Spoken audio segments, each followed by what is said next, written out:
Today, we're going to solve a cold case. This case is 7 years in the making. The case of the Mediocre Steakhouse King. The name is Melvin Marvin. And in order to solve this cold case, we are going to have to reconstruct the crime scene a bit here. Now it turns out that the Steakhouse King, let me get my notes together here,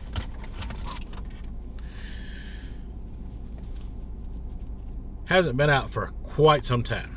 So there's going to be missing ingredients from the restaurant that we're going to have to go into this Walmart supercenter and get to do a reconstruction of the Steakhouse King. It's only 2 items. So first we're after some fried onion strips.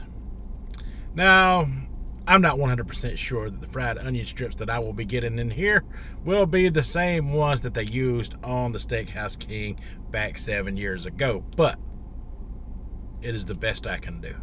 So we're going to reconstruct it as best as possible. Also, we're going to get a small bottle of the A1 sauce that also goes on the burger. And then we will be set. To help me out in this endeavor, I am going to be using the latchkey cam while I'm in the store. I can conceal it, pull it out, take video while no one's around, while we pick out the items that we need within this store. Let's go get them. As it turns out, the name brand onion strips, which was the French's onion strips, were a little on the expensive side, heading close to $5 all by themselves. So what I did was I got the Walmart brand, the Great Value brand instead, and I got the original A1 steak sauce up in there. I didn't do any commentary in there because they had that used to be young Miley Cyrus song blasting all over their speakers up in there today. So all I could do was get a capture clip on the latchkey cam here, and it did come in handy for that, and I'm pretty sure it'll come in handy for other times and situations as we go along. But the main thing is we got all the ingredients we need to recreate the Steakhouse King. And we're going to investigate the travesties that occurred during this specific case on the Steakhouse King by an individual who had good and bad experiences at the same time with it. So it wasn't all bad, but it wasn't all good, according to the individual. We're going to find out what we can do to break it down to help this fella out and other people in the future that may run into these type of issues and stuff like that when they go to get such an awesome item, or at least it sounds like an awesome item, the Steakhouse King. So now we go to Burger King and we order a Bacon King with no ketchup. That is the next step. Here I am at the Burger King, fixing to order the Bacon King. Now I bet you the price of a regular Bacon King today costs more than what a Steakhouse King cost 7 years ago. Nothing we can do about that. Thank you for choosing Burger King. Give me one moment, please. Okay. Sorry about your wait. Go ahead with your order. Yeah, I'd like to get a Bacon King with no... Oh, I'm sorry. Could you repeat that? I'd like to get a Bacon King with no ketchup. The combo or just the sandwich? Just a sandwich. Yes, sir. And that'll be all.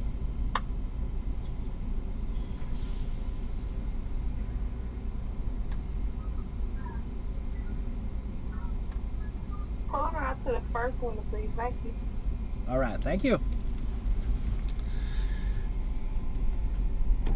All right. right, so. Uh-oh. 1 second, let me settle up with them and I'll get back with you. All right, so I've settled up with them, and they didn't call me a price out back at the sign, in case you didn't notice. But the total for just the sandwich on a Bacon King will run you the low price of $10.61.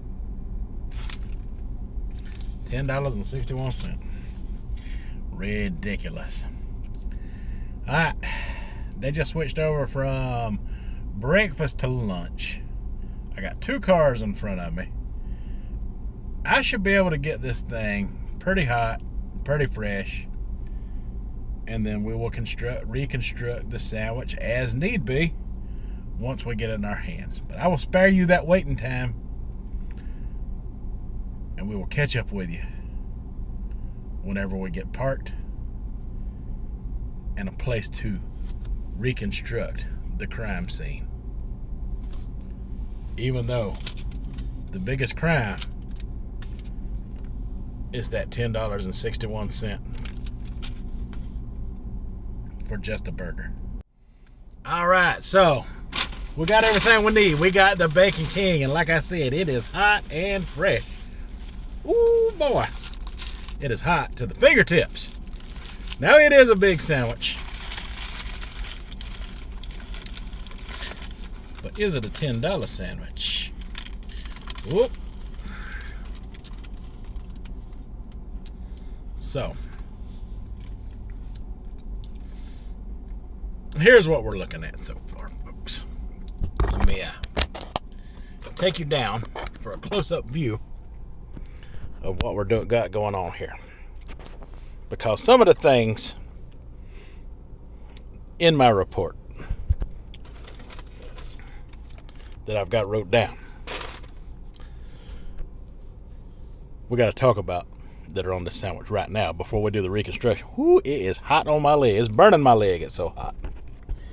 First of all, there is a lot of mayonnaise and a lot of bacon on here. A whole lot of bacon.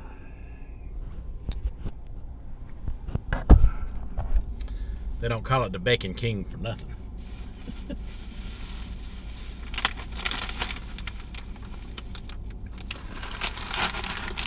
So we're going to add some of these here French fried onions onto the burger. And with all that mayonnaise, they should stick. They should stick. And we got a Ziploc resealable pouch here. Don't worry. Now, I'm not sure 100% or if these are the onions that originally came on it or not.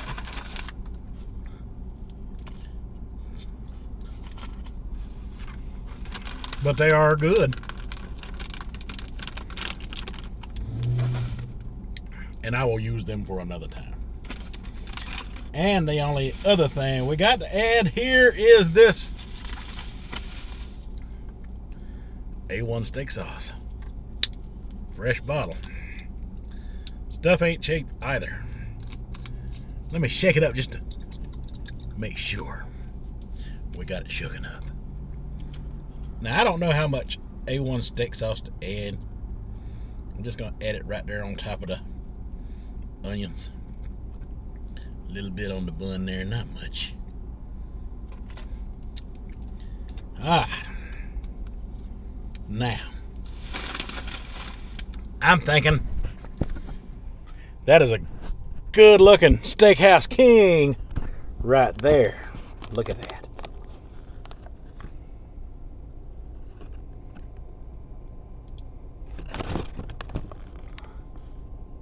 Reconstructed to perfection. Alright.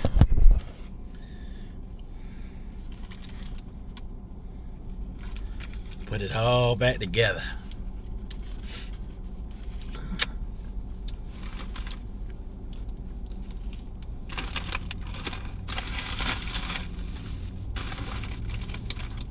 Check our notes here. See if we're missing anything before we take the first bite. Steakhouse King. First case travesty on this case was not enough bacon. Only had 3 strips. I can't debunk that 100% because this is not the authentic version. The Bacon King itself may come with more bacon, but you know, it is the best reconstruction we can do because the burger is about the same.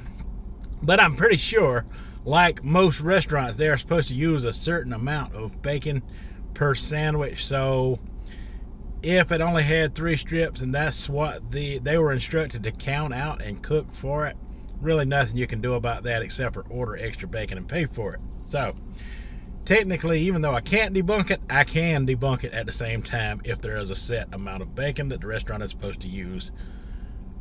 Guidelines they have to follow for calorie reasons and stuff like that.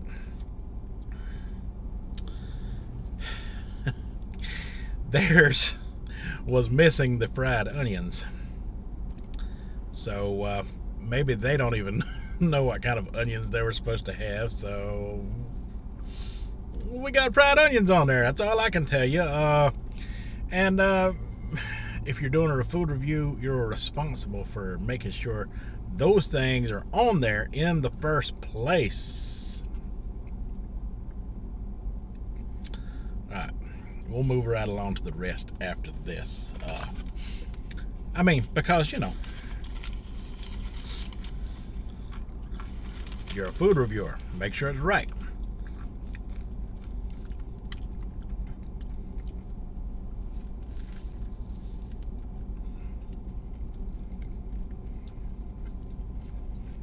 Oh.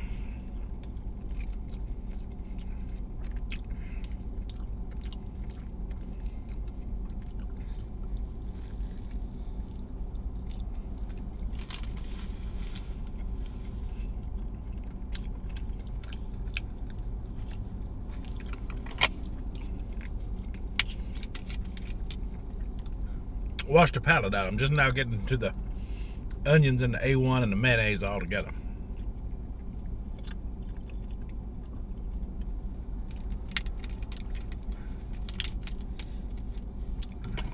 I'll just leave that lid off for now.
Few things we got to get into here.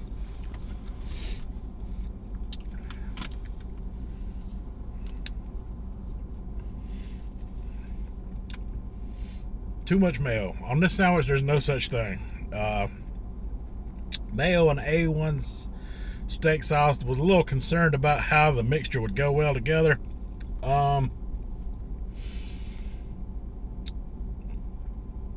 Mayonnaise and ketchup go good together. Mayonnaise and barbecue sauce go good together, and I'm happy to confirm that mayonnaise and A1, as far as I'm concerned, go great together. So that is up to the individual for that type of taste. In my opinion, they mix better together than I thought they would. I was a little concerned about it also, to be honest with you. But it turns out that it is spot on delicious as far as I'm concerned. I enjoyed it. So nothing to debunk there. I thought it was pretty awesome. And so did the reviewer, because he was eating this sandwich like it was going out of style while he was eating, even though he called it mediocre at first. But he was eating it like it was going out of style, so he really enjoyed it. And I say, despite all of some of the complaints he had with the missing onions and stuff, which I feel like, he could have done a better job of going back to get different things like that. It seems to me that some reviewers out there have more trouble than others at restaurants. I asked for no ketchup. They specifically give me the burger the way it comes with no ketchup, as you can see. Plenty of bacon.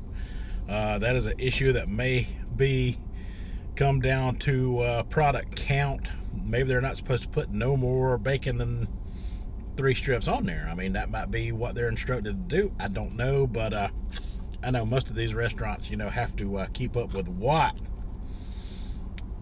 and how much they're given, depending on the product and what they're offering. So this reconstruction is not one-to-one perfect, but it is close enough. And despite all of the little bit of negative things or concerns that he may have had, give it a 7 out of 10. A solid 7 out of 10. I would, with the addition of the fried onions and as good as that A1 and mayonnaise goes, in my opinion, I'm not scoring food. I am just a food investigator. Melvin Marvin, food investigator extraordinaire. I say it's kind of a fair score, but I would go up on it if it were me doing the scoring of food, which I do not. I am just a food investigator. All I can tell you is this case is closed. This food is delicious. Go recreate the Steakhouse King for yourself. It is the only way for you to know for sure whether I am right or not. I thoroughly enjoyed it. I loved it, and I would recreate it again and have it again. And with all that being said, case closed. Case number 60. The case of the Steakhouse King. Solved. And that is all I have for this case. So until the next case files, Melvin Marvin, out.